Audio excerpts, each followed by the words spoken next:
프랭클린 선생님과 함께하는 사회복지 상담 시간입니다. 스튜디오에 선생님 나오셨습니다. 선생님 안녕하세요. 안녕하십니까? 네, 자 오늘도 이렇게 또 편지가 와 있습니다. 제가 편지 소개하겠습니다. 저는 62세의 뉴저지주 시민권자로 독신입니다. 지금 연봉이 45,000불을 받는 일을 하고 있고 내년쯤에는 은퇴를 하려고 지금 Early Social Security를 신청하려고 합니다. Early Social Security는 월 1,300불 정도 받을 것으로 예상이 되고요. 은퇴 후에는 도움이 될 것 같아 신청하려고 합니다. 은퇴 후에 플랜에 참고해야 할 내용도 있으면 부탁드립니다. 이런 내용이네요. 예. 이분은 지금 현재 일을 하면서요. 네. 어리 소사시기를 타려고 하는 한데요. 네. 질문은 한 가지인데 네.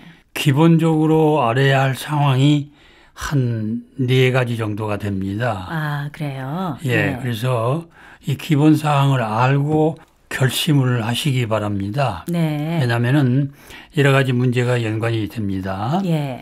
우선 그 얼리 소셜 시큐리티는 네. 62세부터 탈 수가 있습니다. 네.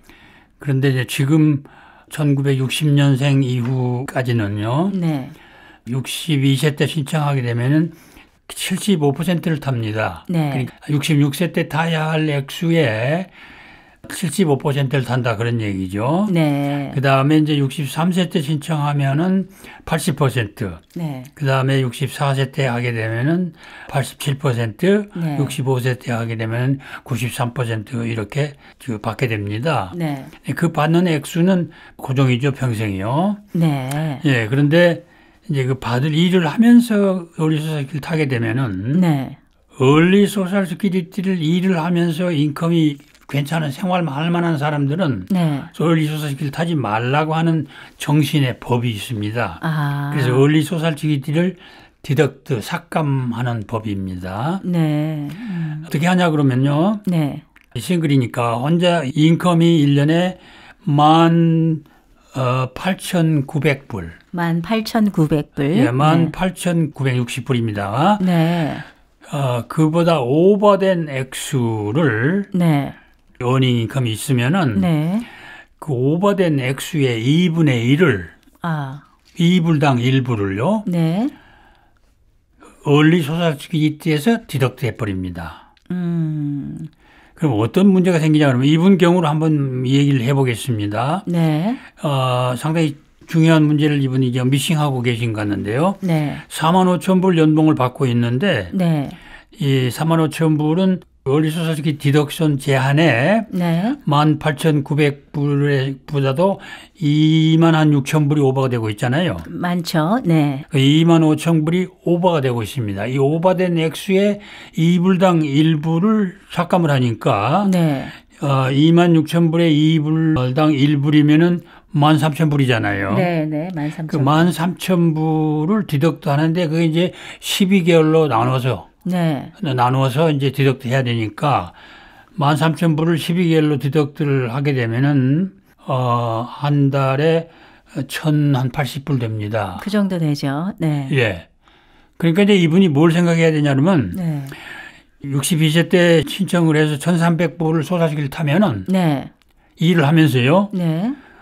하면은 그 어리 소셜시큐리티에서 1,300불에서 1,080불을 디덕트 해버린단 말입니다. 그러니까 내가 받아야 될 얼리 소셜 시큐리티 액수에서 1,080불을 제하고 준다는 말인가요, 그러면? 1,080불을 제하고 줍니다.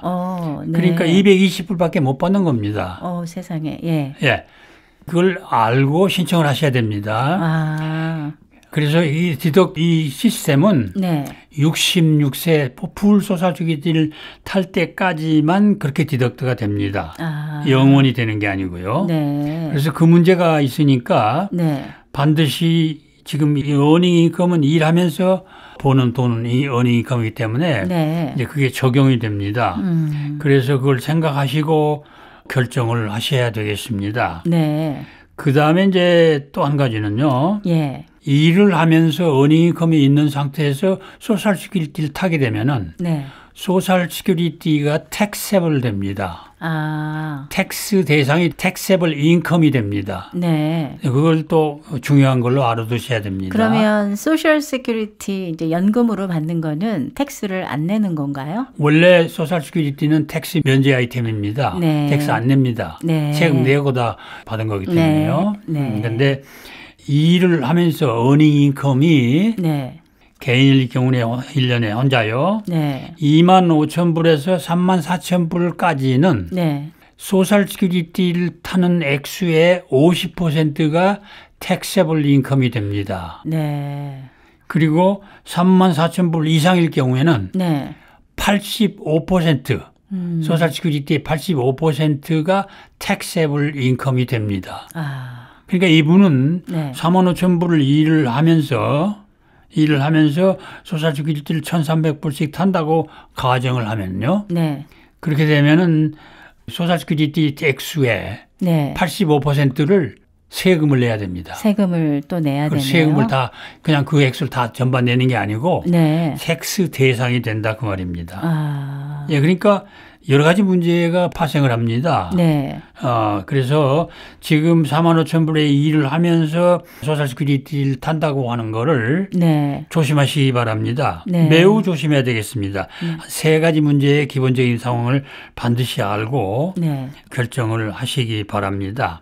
그다음에 이제 은퇴 후에 도움이 될 것을 신청한다고 그러는데 네. 참고사항을 말씀하라 해달라고 그러는데 지금은 45,000불의 인컴의 엠플로이면은 네. 아마 직장 보험이 있을 겁니다. 네. 그 직장 보험이 이제 일을 안 하면 끊어지잖아요. 그렇죠. 네, 끊어지기 때문에 예를 들어서 내년에 63세 때 한다고 그러면은 네. 65세 메디케어가 나오기까지는 보험이 없는 겁니다. 네. 그 보험 대책을 어떻게 하려고 그러느냐. 네, 그러니까 그거를 잘 생각하셔야 됩니다. 네. 메디케어는 안 나오고요. 네. 또 메디케이드도 해당이 안 되고요. 네. 천상에 이제 오바마 케어 보험을 네. 사는 길밖에 없습니다. 인컴이 1,300불 또 받게 되면은 네. 메디케이드에 해당이 오바마 케어 메디케이드는 해당이 되는구만요. 네. 예, 그래서 세이빙이 있게 되면 또 레귤러 메디케이드가 나중에 되게 되고요. 네. 그래서 오바마 케어 보험을 사든지 네. 아니면은 그 1,300불 인컴밖에 없게 되면은 네. 오바마 케어 메디케이드가 해당이 됩니다. 그래서 메디케이드를 65세까지 네. 받을 수가 있습니다. 네. 그러면 이제 건강 카바 문제는 해결이 되는 거죠. 네. 그다음에 이제 65세가 되면 이제 메디케어를 신청해서 받아야 되잖아요. 네. 메디케어를 받게 되면 이제 세컨다리 보험으로 레귤러 메디케이드를 갖든지 네. 아니면은 그 세컨다리 보험 메디캡이나 메디케어 어드밴티지 플랜을 구입을 하셔서 시스테마이즈를 해야 됩니다. 네. 그러니까 여러 가지 복잡한 문제가 생깁니다. 네. 이분은 왜 62세인데 금방 내년쯤 은퇴를 하려고 그러는지가 이해가 잘 안 되는 거거든요. 글쎄요. 아직도 한참 젊으신 나이인데. 예, 그렇습니다. 네, 계속 일을 하시는 게 좋을 것 같은데요. 최소한도 65세까지는 하고 네. 그리고 아니면 66세까지 하든지 그러면은 그 풀 소셜 시큐리티를 66세 때만 타게 되고 네. 그다음에 65세가 되면 메디케어가 나오니까 네. 그때는 가서 일을 안 해도 네. 별로 어려움이 없다 그런 얘기입니다. 네. 예. 그런데 지금 3년 전에 은퇴를 미리서 한다는 얘기가 그 무슨 사정인지 모르겠습니다만은 네. 지금 말씀드린 기본적인 상황을 고려해서 네. 잘 생각하셔야 되겠습니다. 네. 이런 분들이야말로 개인적인 결정을 하기 위해서 네. 상담이 필요하신 분이거든요. 그렇죠. 네. 그래서 좀 자세한 본인의 상황에 맞춰서 상담을 하시면 좋을 것 같아요. 네. 처음에 시작할 때 18,960불이라 그러셨잖아요. 네. 이제 그 액수 그러니까 발생하는 벌고 있는 돈 수입에 대해서 잘 계산을 하셔가지고 내가 소셜 시큐리티를 얼리에 받아야 될지 그런 것들을 결정하시면 좋겠어요. 선생님 오늘도 좋은 말씀 감사합니다. 감사합니다.